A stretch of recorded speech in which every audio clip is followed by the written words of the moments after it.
ਜ਼ਬੂਰਾਂ ਦੀ ਪੋਥੀ ਅਧਿਆਇ 78 ਇਤਿਹਾਸਕ ਉਪਦੇਸ਼ ਅਸਾਫ ਦਾ ਮਸਕੀਲ।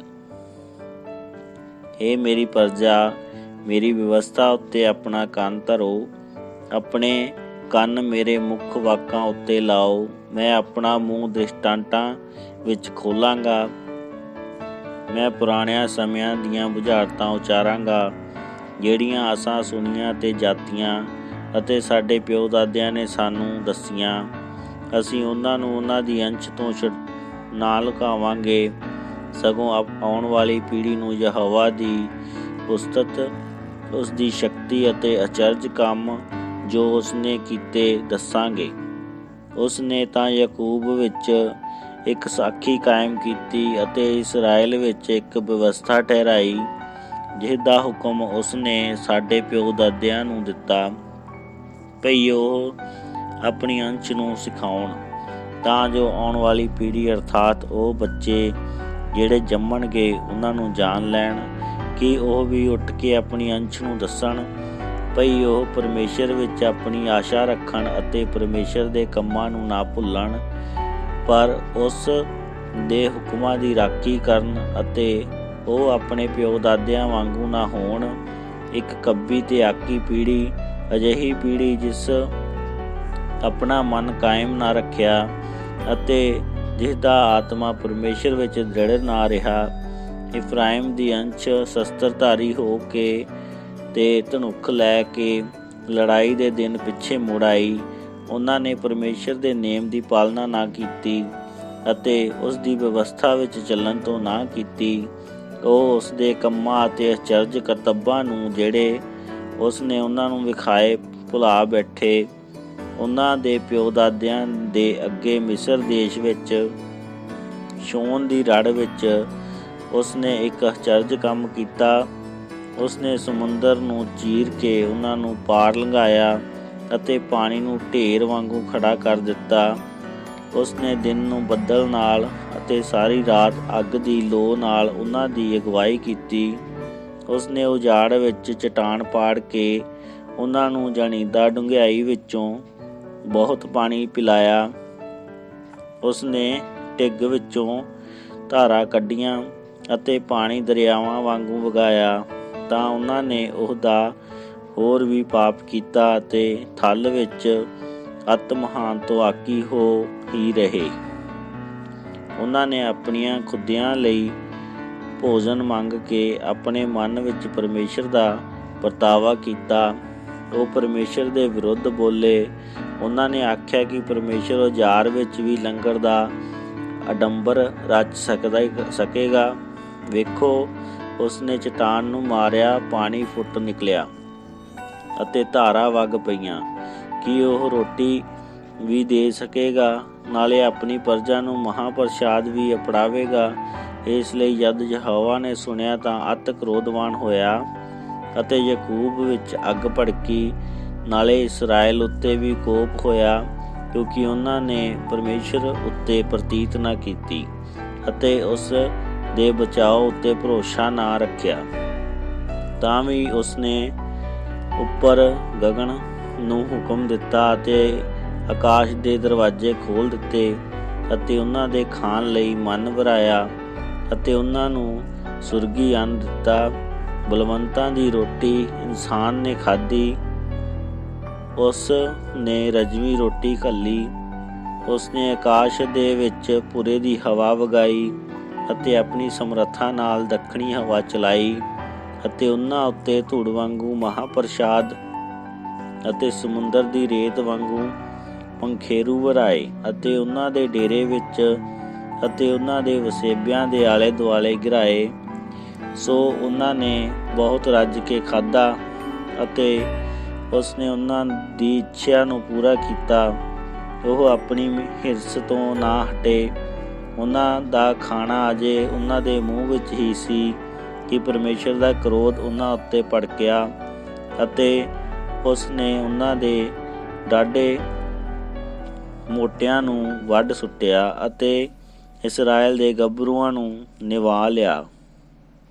ਤਾਂ ਇਸ ਸਾਰੇ ਦੇ ਹੋਣ 'ਤੇ ਵੀ ਉਹਨਾਂ ਨੇ ਫੇਰ ਪਾਪ ਕੀਤਾ ਅਤੇ ਉਸ ਦੇ ਅਚਰਜ ਕਰਤੱਬਾਂ 'ਤੇ ਪ੍ਰਤੀਤ ਨਾ ਕੀਤੀ। ਇਸ ਕਾਰਨ ਉਸਨੇ ਉਹਨਾਂ ਦੇ ਦਿਨ ਵਿਅਰਥ ਵਿੱਚ ਅਤੇ ਉਹਨਾਂ ਦੇ ਵਰੇ ਭੈ ਵਿੱਚ ਮੁਕਾਏ।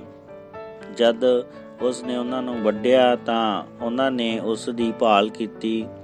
ਉਹ ਮੁੜੇ ਤੇ ਉਹਨਾਂ ਨੇ ਮਨੋ ਤਨੋ ਪਰਮੇਸ਼ਰ ਨੂੰ ਢੂੰਡਿਆ ਤਾਂ ਉਹਨਾਂ ਨੂੰ ਯਾਦ ਆਇਆ ਕਿ ਪਰਮੇਸ਼ਰ ਸਾਡੀ ਚਟਾਨ ਹੈ ਅਤੇ ਅਤਿ ਮਹਾਨ ਪਰਮੇਸ਼ਰ ਸਾਡਾ ਛਡਾਉਣ ਵਾਲਾ ਹੈ।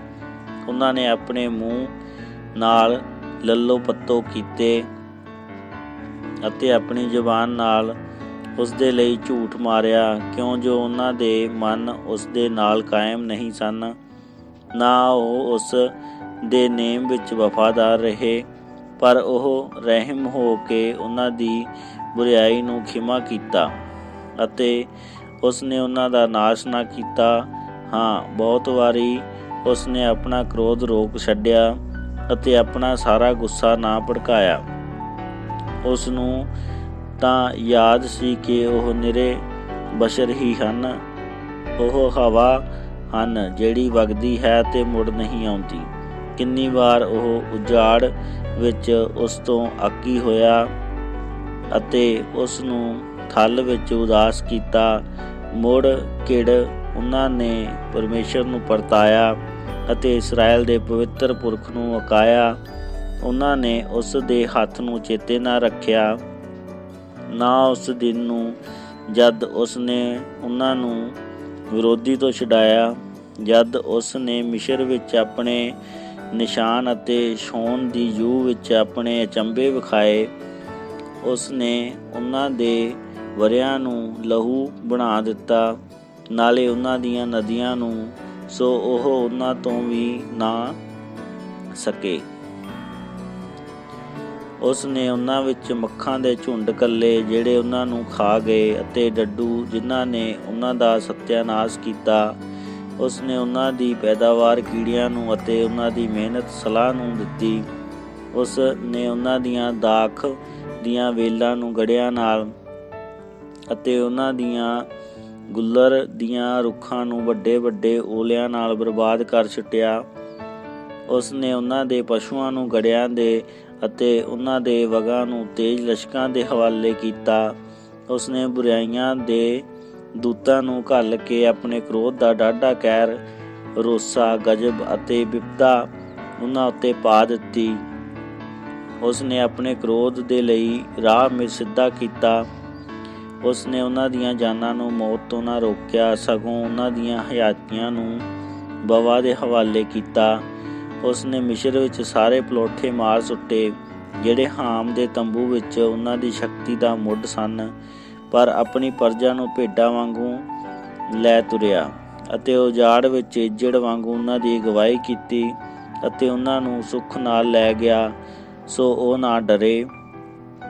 ਪਰ ਉਹਨਾਂ ਨੇ ਵੈਰੀਆਂ ਨੂੰ ਸਮੁੰਦਰ ਦੇ ਢੱਕ ਲਿਆ ਤਾਂ ਉਸ ਨੇ ਉਹਨਾਂ ਨੂੰ ਆਪਣੇ ਪਵਿੱਤਰ ਥਾਂ ਦੇ ਬੰਨੇ ਤੀਕ ਅਪੜਾਇਆ, ਇਸ ਪਹਾੜ ਤੀਕ ਜਿਹਨੂੰ ਉਸ ਦੇ ਸੱਜੇ ਹੱਥ ਨੇ ਲਿਆ ਸੀ। ਉਸ ਨੇ ਕੌਮਾਂ ਨੂੰ ਉਹਨਾਂ ਦੇ ਅੱਗੇ ਕੱਢ ਦਿੱਤਾ ਅਤੇ ਜਰੀਬ ਨਾਲ ਮਿਣ ਕੇ ਉਹਨਾਂ ਨੂੰ ਮਿਲਖ ਦਿੱਤੀ ਅਤੇ ਇਸਰਾਏਲ ਦਿਆਂ ਗੋਤਾਂ ਨੂੰ ਉਹਨਾਂ ਦੇ ਤੰਬੂਆਂ ਵਿੱਚ ਵਸਾਇਆ। ਤਾਂ ਵੀ ਉਹਨਾਂ ਨੇ ਅਤਿ ਮਹਾਨ ਪਰਮੇਸ਼ਰ ਨੂੰ ਪਰਤਾਇਆ ਅਤੇ ਉਸ ਤੋਂ ਆਕੀ ਹੋ ਗਏ ਅਤੇ ਉਸ ਦੀਆਂ ਸਾਖੀਆਂ ਦੀ ਪਾਲਣਾ ਨਾ ਕੀਤੀ, ਸਗੋਂ ਉਹ ਫਿਰ ਗਏ ਅਤੇ ਆਪਣੇ ਪਿਓ ਦਾਦਿਆਂ ਵਾਂਗੂ ਛਲੀਏ ਹੋ ਗਏ। ਉਹ ਵਿੰਗੇ ਧਨੁੱਖ ਵਾਂਗੂ ਕੁੱਬੇ ਹੋ ਗਏ ਸਨ। ਆਪਣੀਆਂ ਉੱਚੀਆਂ ਥਾਵਾਂ ਦੇ ਕਾਰਨ ਉਸ ਦੇ ਗੁੱਸੇ ਨੂੰ ਛੇੜਿਆ ਅਤੇ ਆਪਣੀਆਂ ਉਕਰੀਆਂ ਹੋਈਆਂ ਮੂਰਤਾਂ ਦੇ ਕਾਰਨ ਉਸ ਦੀ ਅਣਖ ਨੂੰ ਹਿਲਾਇਆ। ਪਰਮੇਸ਼ਰ ਨੇ ਸੁਣਿਆ ਤਾਂ ਬਹੁਤ ਤਪਿਆ ਅਤੇ ਇਸਰਾਏਲ ਤੋਂ ਬਹੁਤ ਘਿਣ ਖਾਧੀ।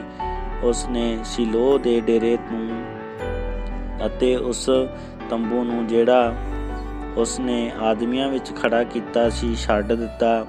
ਉਸ ਨੇ ਉਹਦਾ ਬਲ ਅਸੀਰੀ ਵਿੱਚ ਅਤੇ ਉਹਦਾ ਤੇਜ ਵਿਰੋਧੀ ਦੇ ਹੱਥ ਵਿੱਚ ਦੇ ਦਿੱਤਾ। ਉਸ ਨੇ ਆਪਣੀ ਪਰਜਾ ਨੂੰ ਤਲਵਾਰ ਦੇ ਵੱਸ ਪਾਇਆ ਅਤੇ ਆਪਣੀ ਮਿਲਖ ਨਾਲ ਅਤਿ ਕ੍ਰੋਧਵਾਨ ਹੋਇਆ।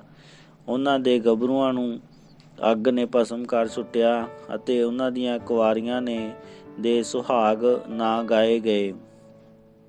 ਉਹਨਾਂ ਦੇ ਜਾਜਕ ਤਲਵਾਰ ਨਾਲ ਡਿੱਗੇ, ਪਰ ਉਹਨਾਂ ਦੀਆਂ ਵਿਧਵਾ ਨੇ ਵਿਲਾਪ ਨਾ ਕੀਤਾ। ਤਾਂ ਪ੍ਰਭੂ ਸੁੱਤੇ ਹੋਏ ਵਾਂਗੂ ਜਾਗ ਉੱਠਿਆ, ਉਸ ਸੂਰਮੇ ਵਾਂਗੂ ਜਿਹੜਾ ਨਸ਼ੇ ਵਿੱਚ ਲਲਕਾਰਾ ਮਾਰਦਾ ਹੈ। ਉਸ ਨੇ ਆਪਣੇ ਵਿਰੋਧੀਆਂ ਨੂੰ ਮਾਰ ਕੇ ਪਿਛਾਂਹ ਹਟਾ ਦਿੱਤਾ। ਉਸ ਨੇ ਉਹਨਾਂ ਨੂੰ ਸਦਾ ਲਈ ਨਿੰਦਿਆ ਦਾ ਥਾਂ ਬਣਾਇਆ। ਨਾਲੇ ਉਸ ਨੇ ਯੂਸੁਫ ਦੇ ਤੰਬੂ ਨੂੰ ਤਿਆਗ ਦਿੱਤਾ ਅਤੇ ਇਫਰਾਇਮ ਦੇ ਗੋਤ ਵਿੱਚੋਂ ਨਾ ਚੁਣਿਆ, ਪਰ ਉਸ ਨੇ ਯਹੂਦਾ ਦੇ ਗੋਤ ਨੂੰ ਚੁਣਿਆ, ਅਰਥਾਤ ਸਿਯੋਨ ਦੇ ਪਰਬਤ ਨੂੰ, ਜਿਹੜਾ ਉਸ ਨੂੰ ਪਿਆਰਾ ਸੀ। ਅਤੇ ਉਸ ਨੇ ਉਚਾਈਆਂ ਦੀ ਨਿਆਈ ਆਪਣਾ ਪਵਿੱਤਰ ਸਥਾਨ ਉਸਾਰਿਆ ਅਤੇ ਧਰਤੀ ਦੀ ਨਿਆਈ, ਜਿਹਨੂੰ ਉਸ ਨੇ ਸਦਾ ਲਈ ਅਟੱਲ ਕਰ ਛੱਡਿਆ ਹੈ। ਉਸ ਨੇ ਆਪਣਾ ਦਾਸ ਦਾਊਦ ਨੂੰ ਵੀ ਚੁਣਿਆ ਅਤੇ ਭੇਡਾਂ ਦੇ ਵਾੜਿਆਂ ਵਿੱਚੋਂ ਉਹਨੂੰ ਲੈ ਲਿਆ। ਉਹਨੂੰ ਬੱਚਿਆਂ ਵਾਲੀਆਂ ਭੇਡਾਂ ਦੇ ਪਿੱਛੇ ਚੱਲਣ ਤੋਂ ਹਟਾ ਲਿਆ, ਭਈ ਉਸ ਦੀ ਪਰਜਾ ਯਕੂਬ ਨੂੰ ਅਤੇ ਉਸ ਦੀ ਮਿਲਕ ਇਸਰਾਏਲ ਨੂੰ ਚੜ੍ਹਾਵੇ। ਸੋ ਉਹਨੇ ਆਪਣੇ ਮਨ ਦੀ ਸੱਚਾਈ ਨਾਲ ਉਹਨਾਂ ਨੂੰ ਚਰਾਇਆ ਅਤੇ ਆਪਣੇ ਹੱਥਾਂ ਦੇ ਗੁਣ ਨਾਲ ਉਹਨਾਂ ਦੀ ਅਗਵਾਈ ਕੀਤੀ। ਆਮੀਨ।